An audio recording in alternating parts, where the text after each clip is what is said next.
அஸ்ஸலாமு அலைக்கும். என் பசங்களே ஷாக் ஆயிட்டாங்க. எப்படிம்மா இவ்வளோ டேஸ்ட்டாக அண்டு சாஃப்டாக பஞ்சு மாதிரி இருக்குது, இப்படி ஒரு தந்தூரி கிரேவி ரெடி பண்ண அப்படின்னு சொல்லிட்டு.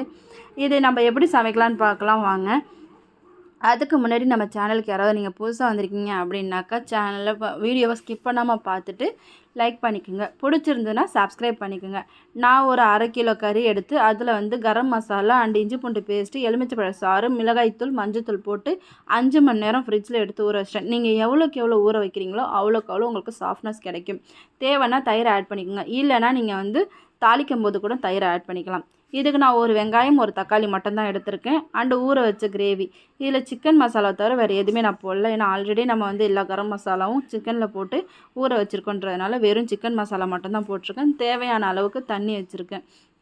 இது நீங்கள் வந்து கொஞ்சம் நேரம் ஒரு 10 நிமிஷம் குக் பண்ண விடுங்க. நல்லா வெந்துடும். வெந்ததுக்கப்புறம் நீங்கள் இதை வந்து சப்பாத்திக்கு, பரோட்டாக்கு, சாப்பாட்டுக்கு அண்டு தோசை, இட்லின்ட்டு எதுக்கு வேணாலும் வச்சு சாப்பிடுங்க. டேஸ்ட்டு செம்மையாக இருக்கும். இந்த மாதிரி உங்கள் வீட்டில் நீங்கள் செஞ்சு பாருங்கள். உங்கள் குழந்தைங்களுக்கும் செஞ்சு கொடுங்க. மிச்சம் வைக்காமல் சாப்பிடுவாங்க. அண்டு சக்கையாக இருக்குன்னு எந்த குழந்தையும் துப்பாதுங்க. சில பசங்க வந்து சக்கையாக இருக்குது அப்படின்னு சொல்லுவாங்க.